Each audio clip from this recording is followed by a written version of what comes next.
12वा गुरु होता, त्यामुळे सातत्याने चिडचिड होत होती. नातेसंबंध खराब होऊ लागले होते. प्रत्येक कार्यामधलं अपयश सातत्याने समोर येऊन उभं राहत होतं आणि तुम्हाला एक नवीन आव्हान पेलवण्यासाठी प्रवृत्त करत होतं. या महिन्यामध्ये आता या सगळ्या गोष्टीतून तुम्ही बाहेर पडणार आहात. शुभ संकेताची आणखीन एक रेलचेल तुमच्या आयुष्यात दिसून येणार आहे आणि ती म्हणजे लाभाची प्राप्ती. या महिन्यामध्ये तुम्हाला अनेक प्रकारे सुंदर असे लाभाचे संकेत प्राप्त होतील. मग हे सगळं तुमच्या आयुष्यात कधीपासून सुरू होत आहे? चला तर मग माहिती घेऊयात. नमस्कार, आचार्य मंजुषा जोशी या युट्यूब चॅनलवरती आपल्या सगळ्यांचं सहर्ष स्वागत. आज आपण समजून घेणार आहोत कर्क राशीच्या जातकांना संपूर्ण जून महिना कसा असणार आहे. लग्न स्थानामध्ये 1 जून पासून गुरु ग्रहाचं गोचर सुरू होत आहे. गुरु 1 जूनला जेव्हा तुमच्या प्रथम भावात येतील, तुमच्या स्वतःमध्ये एक आत्मविश्वास निर्माण करून देतील, ज्ञानी वृत्ती वाढवतील. प्रत्येक गोष्टीतलं ज्ञान संपादन करून घेणं आवश्यक आहे, ही बाब तुमच्या प्रकर्षाने लक्षात आणून देतील आणि त्यामुळे तुमचं जीवन हे उत्तम आनंदी होऊ शकेल. प्रथम स्थानापासून माहितीला सुरुवात करतोय. कर्क रास तुमचे आहे. गुरूंच्या कृपेने तुम्हाला या महिन्यामध्ये एक सगळ्यात मोठा आणि चांगला बदल म्हणजे तुमच्यामध्ये उत्साहवर्धन होणं. काही महिन्यांपासून सातत्याने नैराश्य किंवा प्रत्येक गोष्टीतलं अपयश सामोरं जाण्याची स्थिती निर्माण होत होती. 12व्या घरातनं गुरूंचं गोचर होतं, त्यामुळे सातत्याने एखाद्या विषयावरती तुम्ही विचार मंथन करत होता. अधिक विचार होत होते आणि कृती कमी होत होती, म्हणून तुम्हाला अपयशाकडे जावं लागलं. कर्क रास तुमची आहे भावनेशील. प्रत्येक गोष्टीचा भावनिक विचार करणारी तुमची रास, प्रामाणिक पण भावना प्रधान अशी तुमची रास असल्यामुळे एका कुठल्याही गोष्टीवरती अधिक विचार करणं हे साहजिक आहे. त्यामुळे आता त्या विचारांची गती कमी होऊ शकते. निगेटिव्ह थिंकिंग कमी झाल्यामुळे तुम्हाला एक सकारात्मक विचार, सकारात्मक ऊर्जा प्राप्त होऊ शकते गुरूंच्या कृपेने. लग्नात गुरु आहेत, त्यामुळे शिक्षणामध्ये सुद्धा उत्तमरित्या यशदायी स्थिती निर्माण करून देतील.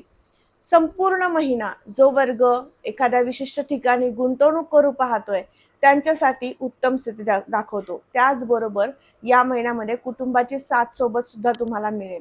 या ठिकाणी केतू आहेत, त्यामुळे सिंह राशीमधील केतू तुमच्या कुटुंबामध्ये कलह निर्माण करून देत होते. मानसिक स्वास्थ्य कुठेतरी हरवल्यासारखं झालं होतं. प्रत्येक गोष्टीमध्ये एक स्थिरता हवी होते, शांती हवी होती, पण ती मनःशांती मिळत नव्हती कुटुंबातील कलहामुळे. तर या महिन्यामध्ये एक चांगला बदल होतोय, तो म्हणजे रवी ग्रहाची साथ तुम्हाला मिळेल आणि त्यामुळे तुमच्या जीवनामधील जे काही कुटुंब कलह असतील ते सुद्धा कमी होतील. या महिन्यामध्ये काही गुंतवणुकी करायच्या असतील तर निश्चित तुम्ही 15 जून पर्यंत करू शकता. त्यासाठी उत्तम कालावधी असेल. तृतीय स्थान परिश्रमाचं आहे. या ठिकाणी असणारी कन्या राशी आणि बुधांचं गोचर शुक्रयुक्त होत आहे. मिथुन राशीतनं बुधांचं गोचर 12व्या घरातनं, म्हणजेच तुम्हाला या महिन्यामध्ये अधिक प्रवास होणार आहे. प्रवासामध्ये पैसा खर्च होऊ शकतो जास्तीत जास्त. म्हणजेच तुम्ही एखाद्या गोष्टीसाठी सुनियोजन केलेलं आहे, एवढाच आर्थिक खर्च होऊ शकतो असं काहीसं वाटतंय, परंतु त्या नियोजनामध्ये नक्कीच बदल होण्याची शक्यता या महिन्यात आहे. शुक्र आणि बुध जेव्हा एकत्र गोचर करतात, त्यावेळेस थोडंसं तुम्हाला हौशीसाठी, आनंद प्राप्त करून घेण्यासाठी प्रवृत्त करत असतात आणि त्यासाठी तुम्ही विशेष खर्च करता. परदेशात, परराज्यात जाऊन एखाद्या पर्यटन स्थळाचा आनंद घेण्याचे सुद्धा संकेत या महिन्यात दिसून येत आहेत. त्यामुळे अधिक खर्च होऊ शकतो असं सांगितलं. याचबरोबर जो मीडिया क्षेत्रामध्ये कार्य करतो किंवा युट्यूबर आहे किंवा सिनेसृष्टीमध्ये ज्यांचं कार्य आहे, अशा सगळ्यांसाठी सुद्धा हा महिना अतिशय उत्तम आहे.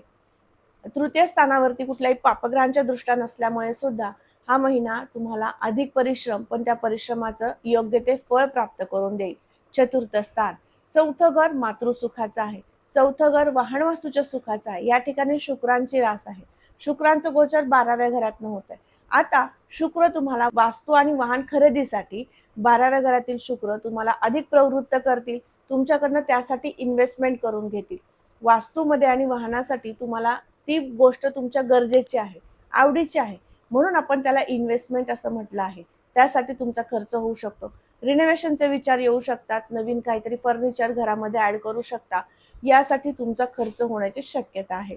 राशीपत्रिकेतील चतुर्थ स्थानावरनं सर्व प्रकारची सुखे आपण ज्यावेळेस पाहतो, त्यावेळेस या स्थानावरती कुठल्याही पापग्रहांच्या दृष्ट्या जर येत असतील, तर मात्र तुम्हाला ही सर्व प्रकारची सुखे मिळताना त्यामध्ये बाधा येणं साहजिक आहे. त्यामुळे या महिन्यामध्ये या काही गोष्टी घडत नसल्यामुळे तुम्हाला शुभ प्रकारे शुभ संकेत मिळतात असं सांगितलं. राशीपत्रिकेतील पंचम स्थान शिक्षण संतती दर्शवतं. या ठिकाणी प्रणय सुख सुद्धा पाहिलं जातं. प्रणयाच्या दृष्टीने हा महिना अतिशय उत्तम आहे. गुरु लग्न स्थानात आहेत, पंचम दृष्टीने प्रणय स्थानाला पाहतायत, त्यामुळे तुमच्या जोडीदाराची साथ मिळेल. तुमचा जो लव्ह पार्टनर आहे त्याच्याकडनं तुम्हाला जास्तीत जास्त सपोर्ट किंवा साथ मिळू शकेल. प्रणय संकेत उत्तम येतील. तसेच शिक्षणासाठी सुद्धा हा महिना उत्तम आहे. षष्ठ स्थानामध्ये असणारी 6व्या घराकडे जाऊया. 6व्या घरामध्ये असणारी धनु राशी, लग्नातनं गुरूंचं गोचर आहे. काही अंशी या महिन्यामध्ये सर्दी पडसे, कफ याचा त्रास होऊ शकतो. मोठ्या प्रमाणातील या तक्रारी निश्चित नाहीयेत. आरोग्यासाठी हा महिना संमिश्र प्रमाणात दर्शवतो. सप्तम स्थान तुमच्या पार्टनरच्या सुखाचं आहे. सप्तम स्थानावरून आपण पार्टनरशिप मधील बिझनेस सुद्धा पाहतो आणि या सर्व अनुषंगाने विचार केला तर भाग्यातनं शनींचं गोचर आहे. त्यामुळे भाग्याची साथ मिळेल तशी तुम्हाला पार्टनरशिपमध्ये वृद्धी झालेली दिसून येईल. पार्टनरशिपमधील बिझनेसमध्ये लाभाची वृद्धी झालेली दिसून येईल. पार्टनरशिपमधील व्यवसाय करणाऱ्या वर्गाला सांगू इच्छिते, या महिन्यामध्ये तुम्ही जुळून घेऊ लागाल. प्रत्येक निर्णय तुम्ही एकमेकांच्या विचाराने घेऊ शकणार आहात, अशा पद्धतीने शुभ संकेत आहेत. तसेच वैवाहिक सौख्यासाठी सुद्धा हा महिना उत्तम आहे. नात्यामधील कलह, क्लेश कमी करेल आणि तुमच्या दोघांमध्ये स्नेहभाव, प्रेमभाव वृद्धिंगत करून देईल. तसेच सप्तम स्थानामध्ये असणारी गुरूंची दृष्टी तुमच्या नात्यामध्ये स्नेहभाव वाढवेल. एकमेकांच्या बाबतीमध्ये कुठल्याही प्रकारे विचारांची जी देवाणघेवाण करताना मतभेद होते ते कमी करून स्नेहभाव आणि प्रेमभाव वृद्धिंगत करून देईल. राशीपत्रिकेतील भाग्यस्थानामध्ये शनी उपस्थित आहेत. भाग्यस्थानात शनी असले की तुम्हाला एक विशिष्ट विचार, कुठली कृती करताना त्यामध्ये मंदावणं, ती स्थिती मंदावलेली दिसून येणं, अशा काहीशा संकेत असतात. प्रत्येक निर्णय घेतोय त्यामध्ये चुकीचे निर्णय वारंवार घेतले जाणं, असे काहीसे अशुभत्व निर्माण होत असते.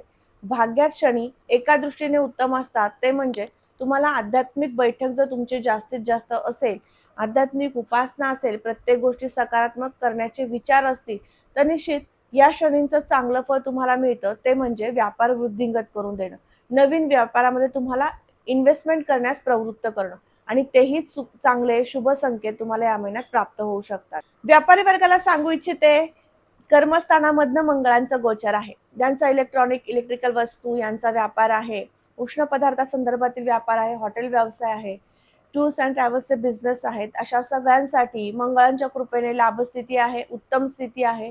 मंगळ या महिन्यातील 20 जून पर्यंत याच ठिकाणावरनं गोचर करतील. त्यामुळे तुमच्या सगळ्यांसाठी लाभाची स्थिती उंचावतील आणि प्रत्येक गोष्टीतलं सुयश निर्माण करून देतील. सोने चांदीचे व्यापारी वर्ग यांच्यासाठी हा महिना संमिश्र स्थिती दर्शवतो. लाभाकडे जाऊयात. लाभस्थानामध्ये असणारी वृषभ राशी आणि या ठिकाणी रवी ग्रह उपस्थित आहेत. रवी ग्रह या ठिकाणी उपस्थित आहेत आणि पंचमावर दृष्टी देत आहेत. त्यामुळे ज्यांचं कार्य हे कायद्यासंदर्भातलं आहे, वकील, जज म्हणून तुम्ही कार्य करताय, तुमच्या सगळ्यांसाठी उत्तम कालावधी असेल. त्याचबरोबर लाभाची स्थिती उंचावणारी स्थिती आणखीन एका व्यक्तींसाठी आहे, ते म्हणजे औद्योगिक क्षेत्रामध्ये कार्य करणाऱ्या वर्गासाठी. गव्हर्नमेंट खात्यामध्ये नोकरी करणाऱ्या वर्गांसाठी सुद्धा हा महिना लाभदायी, आनंदाने, उत्साहाने कार्यामध्ये सम्मिलित होणारा असा असणार आहे. प्रत्येकांसाठी लाभाची स्थिती ही उत्तम आहे असं सांगितलं, त्याचं आणखीन एक कारण म्हणजे लाभस्थानामध्ये हर्षल ग्रह आहेत. लाभातील हर्षल तुम्हाला लाभाची स्थिती उंचावण्यासाठी प्रवृत्त करत असतात. त्यामुळे तुम्ही अनेक कार्यातनं लाभ कसा निर्माण करून घेता येईल, अनेक कार्यातनं तुम्ही यशाकडे कसे जाता येईल याचे काहीशी संकल्पना निर्माण करतात किंवा विचार निर्माण करून देतात. कारण ते पंचमाला पाहतात, 7व्या दृष्टीने पंचम स्थानाला पाहतात, जिथे तुमचा स्वभाव आणि स्वभाव सूचकता दाखवली जाते. त्यामुळे हा महिना लाभस्थिती उंचावणारा असा आहे असं सांगितलं. 12व्या घरामध्ये बुध आणि शुक्राची युती आहे. ज्यांना कुठल्याही प्रकारचं मादक पदार्थाचं व्यसन आहे त्यांना सांगू इच्छिते, नक्कीच या महिन्यामध्ये त्यावरती कंट्रोल असणं आवश्यक आहे. कुठल्याही गोष्टीतला संयम असणं आवश्यक आहे. त्या व्यसनाला वाढू देऊ नये अशी सूचना तुम्हाला असणार आहे. त्याचबरोबर ज्यांना परदेशात, परराज्यात शिक्षणासाठी जायचंय, कामानिमित्त जायचंय, फिरण्यासाठी, पर्यटनासाठी जायचंय, त्यांच्यासाठी हा महिना मध्यम स्थिती दर्शवतो, संमिश्र स्थिती दर्शवतो. ज्यांना परदेशात राहतायत आणि PR चं काम करून घ्यायचंय, त्यांनी या महिन्यात अधिक प्रयत्न करणं आवश्यक आहे.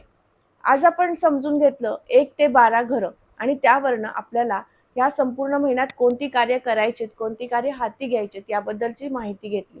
आता सगळ्यात महत्त्वाची म्हणजे उपासना. या महिन्यामध्ये उपासना का करायची आहे किंवा केल्यानंतर तुम्हाला काय फळे मिळतील? अष्टम स्थानामध्ये कुंभ राशी येते. या ठिकाणी राहू ग्रह उपस्थित आहेत. त्यामुळे तुम्हाला चमत्कारिक दृष्टिकोनातून प्रत्येक गोष्टीला एक विशेष महत्त्व किंवा फळ प्राप्त करून देत आहेत. म्हणजेच कल्पनाशक्तीच्या जोरावरती एखाद्या नवीन विषयाकडे जाण्याची इच्छाशक्ती वाढवत आहेत. अकोल क्षेत्रातलं शिक्षण घेण्याची ज्यांची इच्छा होती, त्यांची इच्छा ती संपन्न करून देत आहेत. अष्टमातील राहूमुळे तुम्ही या क्षेत्रामध्ये पदार्पण नक्कीच करू शकता. अकोल क्षेत्रातलं शिक्षण तुम्हाला प्राप्त करून देतील राहू. त्यामुळे राहूंची उपासना तुम्हाला या महिन्यात निश्चित चांगली लाभदायक ठरू शकते. भाग्यस्थानात शनी, त्यामुळे शनींची उपासना सुद्धा तुम्हाला विशेष लाभदायक ठरेल भाग्योदय घडवून घेण्यासाठी. उपासनेकडे जाऊयात. उपासना काय कराल? संपूर्ण महिना तुम्हाला रीम राहवे नमः या मंत्राचा जप करायचा आहे आणि त्याचबरोबर शनी चालीसाचं वाचन करायचं आहे, ज्यामुळे तुमचा भाग्योदय घडेल, शुभ संकेत वारंवार येतील आणि प्रत्येक गोष्टी तुम्हाला उत्तमरित्या प्राप्त होऊ शकतील. सहज आणि सोपं आयुष्य जगण्यासाठी तुम्हाला कायमच उत्साह आणि वर्धन करून देण्यासाठी सुद्धा या उपासना मदत करू शकतील. संपूर्ण महिना या उपासनेत राहा, स्वामींच्या सेवेत राहा. तुमच्या दैनंदिन जीवनशैली व्यतीत करताना काही अडचणी येतात, समस्येतनं जावं लागतंय, मार्गदर्शनाची आवश्यकता वाटतेय, नक्की मला संपर्क करू शकता. त्यासाठी खाली मी माझा संपर्क क्रमांक देत आहे, त्यावरती यायचं आहे. जन्मतारीख, वेळ, जन्म ठिकाण ही माहिती त्या व्हॉट्सअपवरती नोंदवायची आहे आणि अपॉइंटमेंट बुक करायची आहे. लवकरच भेटूयात आणि तुमच्या प्रश्नांची उत्तरे घेऊयात. पुन्हा भेटणार आहे अशाच महत्त्वपूर्ण माहितीला घेऊन. तोपर्यंत आत्ता आपली रजा घेते. श्री स्वामी समर्थ. जय जय स्वामी समर्थ. रामकृष्ण हरी.